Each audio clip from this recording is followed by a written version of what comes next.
Good morning everyone. आज से हम शुरू करेंगे शैक्षिक परिदृश्य हम आरटीआई के पीवाई के।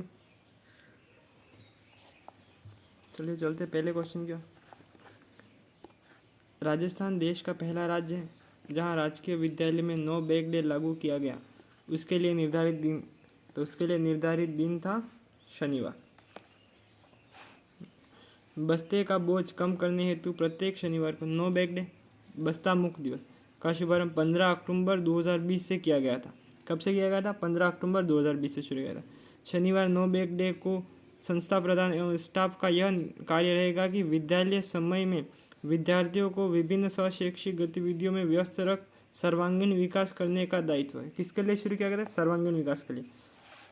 अब शनिवारीय शैक्षिक प्रतिमा गतिविधियों की थी। एक महीने में 5 शनिवार होते हैं, तो जो पहला शनिवार होगा उस तो राजस्थान को पहचानो से संबंधित कार्यक्रम होगा। दूसरे शनिवार को भाषा कौशल विकास का कार्यक्रम होगा। तीसरे शनिवार को खेलेगा राजस्थान बढ़ेगा राजस्थान कार्यक्रम होगा। चौथा शनिवार मैं भी वैज्ञानिक बनूंगा, इसकी ये थीम होगी। 5वां शनिवार बाल सभा मेरे अपनों के साथ होगा। ठीक है, तो दूसरे क्वेश्चन की ओर। राजस्थान में बस्ता मुक्त दिवस नो बैग डे पहल निम्नलिखित में से किस क्षेत्र योजना से संबंधित है? तो ये हो जाएगी शिक्षा से संबंधित। ये स्कूलों में चलती है नो बैग डे, शिक्षा से संबंधित हो जाएगा। नो बैग डे कार्यक्रम के अंतर्गत बनाए गए समूह में कौन सा असंगत है? तो ये हो जाएगा कक्षा 3 से 5, ये असंगत हो जाएगा। देखिए यहाँ इसकी डिटेल देख लेते हैं।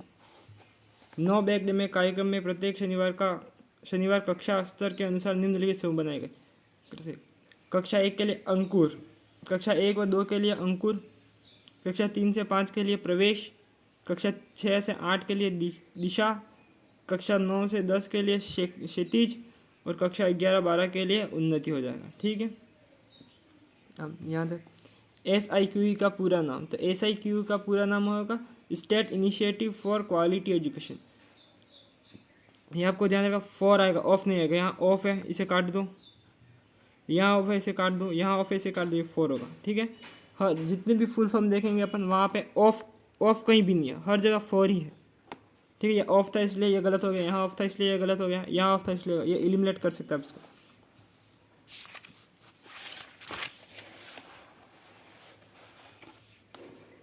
राजस्थान में SIQE कार्यक्रम को शुरू करने के लिए MOU किनके मध्य हुआ?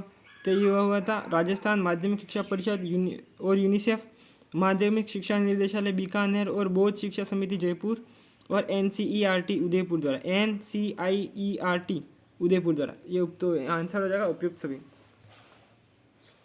राजस्थान में SIQE परियोजना के लिए राज्य स्तरीय शीर्ष निकाय समिति को ये हो जाएगा प्रोग्राम स्टीयरिंग समिति, RPS ये हो जाएगा, प्रोग्राम स्टीयरिंग समिति हो जाएगा। इसके बारे में डिटेल देख लेते हैं। SIQE कार्यक्रम के संचालन हेतु निम्न समितियों का गठन किया गया। पहला, राज्य के शीर्ष निकाय के रूप में नीति निर्धारण के लिए SIQE द्वारा परियोजना परिचालन समिति का गठन किया गया है, जिसका अध्यक्ष आयुक्त राजस्थान माध्यमिक शिक्षा परिषद जयपुर होता है।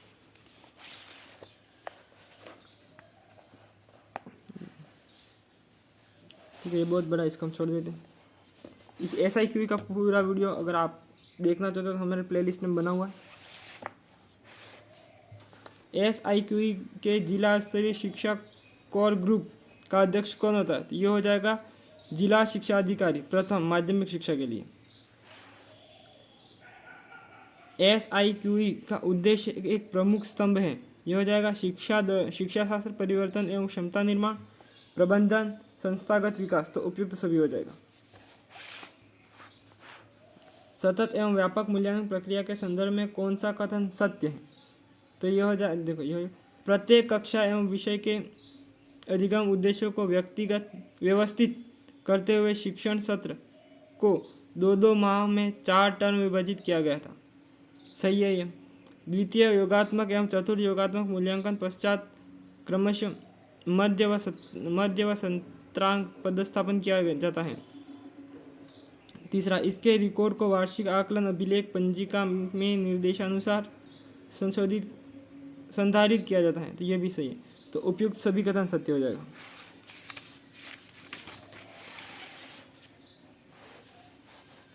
सतत एवं व्यापक मूल्यांकन प्रक्रिया के शिक्षक किन दस्तावेजों के आधार पर ग्रेड का निर्धारण करते हैं?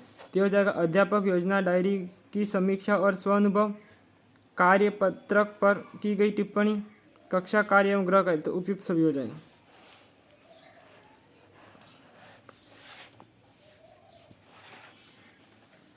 State initiative for quality education, SIQ, ये इसकी फुल फॉर्म है। देखिए यहाँ फॉर है, ऑफ नहीं है, ठीक है, कि जिम्मेदारी नहीं थी। तो ये हो जाएगा राजकीय पदाधिकारियों की भागीदारी को सुनिश्चित एवं देखरेख करना, गाइड्स की भागीदारिता को सुनिश्चित करना तथा कार्यक्रम प्रति गतिविधियों को लागू करने में उसका क्षमता संवर्धन का, ये सही है।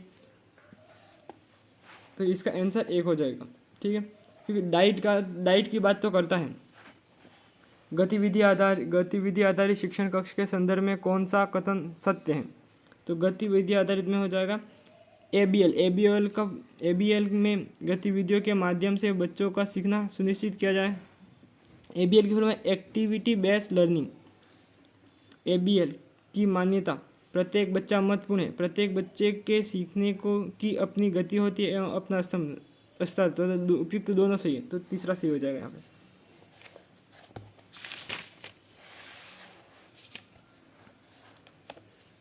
सतत एवं व्यापक मूल्यांकन का अर्थ है। तो सतत एवं व्यापक मूल्यांकन का योग्यताओं, व्यक्तित्व तथा कौशल आदि के व्यापक क्षेत्र के अधिगम को अभिलेखित करने हेतु आकलन। तो तीसरा से यहाँ देख रहे सतत तथा समग्र मूल्यांकन का अर्थ छात्रों के विद्यालय आधारित मूल्यांकन की प्रणाली है जिसमें छात्र के विकास के सभी पक्ष सम्मिलित हैं। इसके अंतर्गत विविध प्रकार की रणनीतियों का प्रयोग करते हुए संरचनात्मक एवं संकल्पात्मक आकलन का प्रयोग किया जाता है। यह पाठ्य संबंधित योजना परीक्षा को समग्र अधिगम की ओर विस्थापित करने का प्रयास करती है।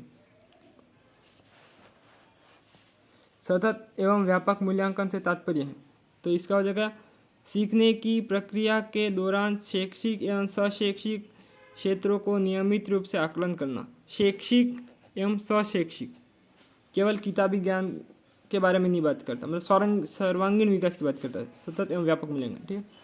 सतत एवं समग्र मूल्यांकन में क्या शामिल है? तो इसमें विविध प्रकार की रणनीतियों का प्रयोग करते हुए दोनों संरचनात्मक एवं संकलनात्मक आकलन का प्रयोग। सही है, पहला सही हो जाएगा। मूल्यांकन का उद्देश्य क्या है? इंपॉर्टेंट है। मूल्यांकन का उद्देश्य बच्चों को उत्तीर्ण या अनुत्तीर्ण घोषित करना, बिल्कुल है। बच्चों ने क्या सीखा यह जानना, बिल्कुल सही है।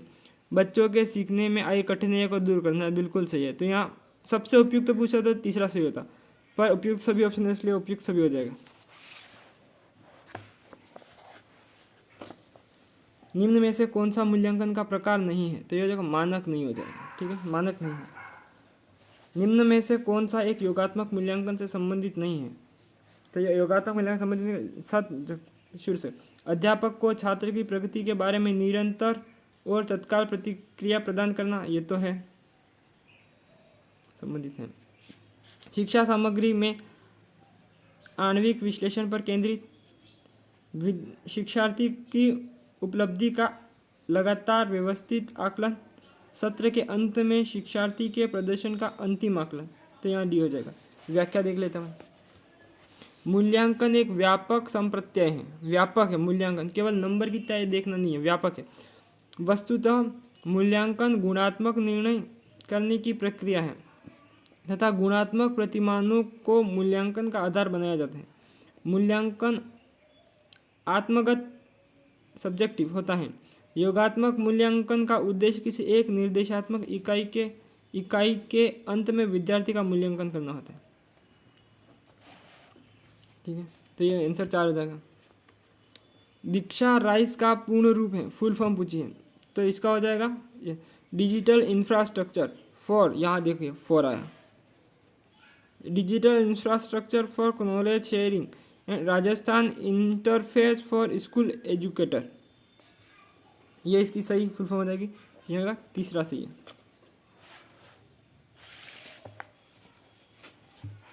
ये दीक्षा की फुल डिटेल्स ये हमने हमारे पहले वीडियो में करवा चुके हैं, इसलिए हम यहाँ नहीं देखेंगे। दीक्षा राइस पोर्टल में राइस का पूर्ण रूप है, राइस आर से शुरू, आर राजस्थान संबंधित है। दिशा केंद्र में है। और दीक्षा राइस ये राजस्थान में है।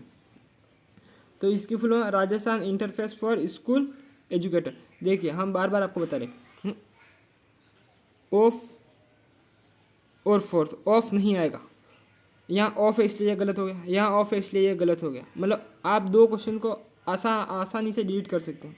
अब रहे दो ही, तो ये इसका पहला सही है। दीक्षा राइस पोर्टल किस प्रशिक्षण सत्र में प्रारंभ किया गया? तो ये दीक्षा राइस 2018-19 में किया, और केवल दीक्षा की बात करें तो ये 2017 में किया गया था।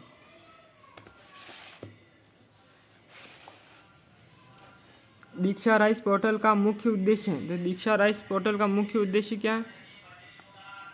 राज्य के विद्यालयी शिक्षकों को ऑनलाइन प्रशिक्षण प्रदान करना। बिल्कुल, दीक्षा के तहत एक निष्ठा करके एक प्रोग्राम चलाया गया था। इसका निष्ठा का कार्य शिक्षकों को प्रशिक्षण देना।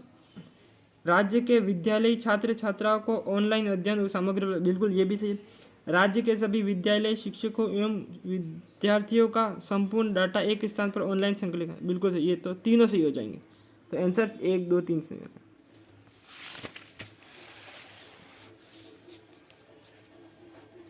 दीक्षा की विशेषता के संदर्भ में कौन सा तथ्य सही है? तो यहाँ भी तीनों सही है। देख लेते हैं। कक्षा के वीडियो लेक्चर्स भी उपलब्ध कराए जाएंगे। बिल्कुल, ई लर्निंग प्रगति या मूल्यांकन के दौरान डैशबोर्ड उपलब्ध कराया जाएगा। बिल्कुल कराया जाएगा। टीचर्स ट्रेनिंग कंटेंट भी उपलब्ध कराया जाएगा। बिल्कुल ये भी कराया जाएगा। स्कूल में ई लर्निंग के लिए प्रोजेक्ट स्माइल का पूर्ण रूप क्या है? तो स्माइल का दिया जाएगा social media interface for learning engagement. यहाँ क्या है? ये गलत है। इन्हेंसमेंट ये गलत है। इंगेजमेंट यह सही है, तो तीसरा सही हो जाएगा। स्माइल के बारे में देख लेते हैं। Smile social media interface for learning engagement. ये स्माइल 1.0 की शुरुआत हुई थी 13 अप्रैल 2020 को। स्माइल 2.0 की शुरुआत हुई थी 2 नवंबर 2020 को।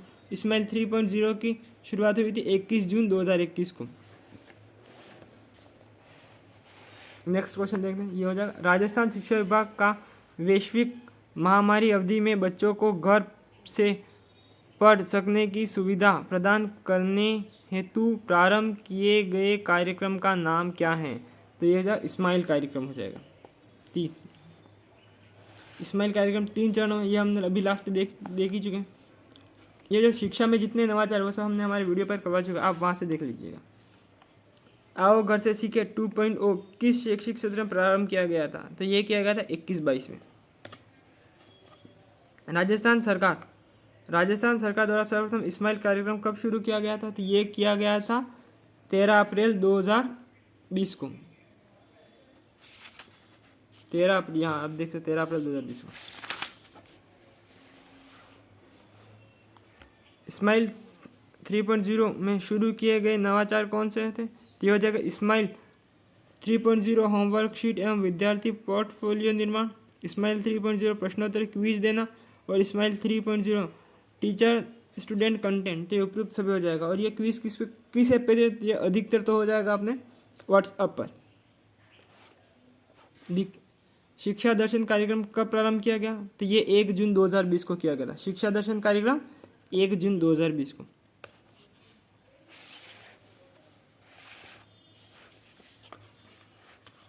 शिक्षा दर्शन कार्यक्रम किसकी सहायता से संचालित किया जाता है? तो ये शिक्षा विभाग राजस्थान सरकार द्वारा, RSCERT द्वारा उदयपुर द्वारा, यूनिसेफ, ये तीनों मिलकर करते हैं। तो ये आंसर 4 हो जाएगा, उपयुक्त सभी हो जाएगा। शिक्षा विभाग द्वारा अभिनव योजना शिक्षावाणी कार्यक्रम कब प्रारंभ किया गया? तो ये किया गया था 11 मई 2020 को।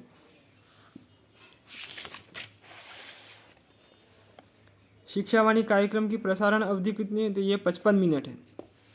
कोविड महामारी में लगे लॉकडाउन के दौरान रेडियो द्वारा शिक्षा उपलब्ध कराने हेतु राजस्थान सरकार के स्कूल शिक्षा विभाग द्वारा कौन सी योजना लागू की गई थी? ये गए शिक्षावाणी।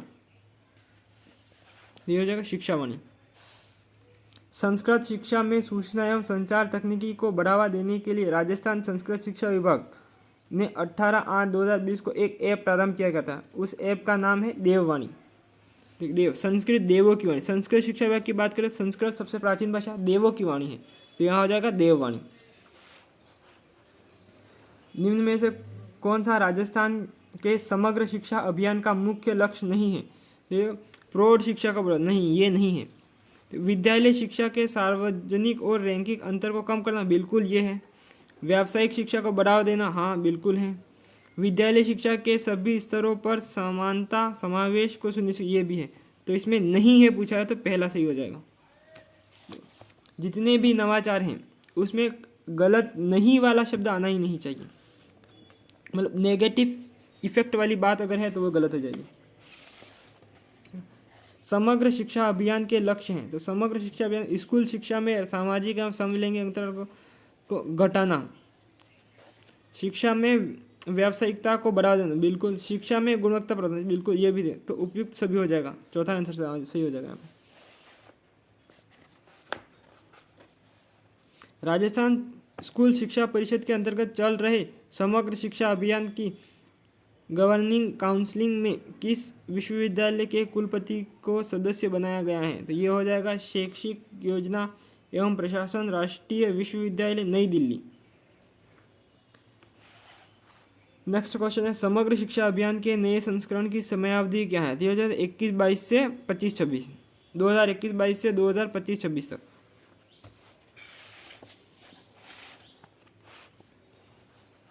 समग्र शिक्षा के बारे में निम्न में से कौन सा कथन सही नहीं है? तो यह समग्र शिक्षा, यह भारत सरकार की फ्लैगशिप कार्यक्रम है, बिल्कुल सही। यह राजस्थान सरकार की फ्लैगशिप कार्यक्रम नहीं। देखो यहाँ एक बार भारत सरकार की बोल रहा है, एक बार राजस्थान, इन दोनों में से एक, इतना तो पता चल गया। तो ये जो है समग्र शिक्षा, ये भारत सरकार, राज्य सरकार का नहीं था, हमें यही पता चलता है, ये दूसरा ही गलत है। विशिष्ट शैक्षिक आवश्यकता वाले बालकों को सामान्य कक्षा में पूरे समय के लिए शिक्षा देने वाली व्यवस्था कहलाती है। इसको क्या, ये बोनस है, क्यों है चलो देख लेते हैं। व्याख्या, समावेशी शिक्षा योजना को माध्यमिक शिक्षा में सत्र 2009-10 में प्रारंभ की गई। इसका उद्देश्य सभी निःशक्त विद्यार्थियों को 8 वर्ष की प्रारंभिक शिक्षा पूर्ण करने के बाद समावेशी और उपयुक्त वातावरण में 4 वर्षों की माध्यमिक शिक्षा कक्षा 9 से 12वीं तक प्राप्त करने में सहायक होना है। उल्लेखनीय है कि विशिष्ट शिक्षा का प्रयोग सामान्य उन बालकों के लिए किया जाता है जो किसी विकलांगता से ग्रस्त होते हैं तथा यथा अंधापन, बहरापन, मंदबुद्धि, शारीरिक विकलांगता आदि।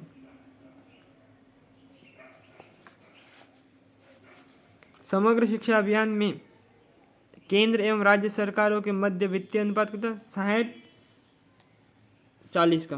केंद्र का 60 है, राज्य का 40 है।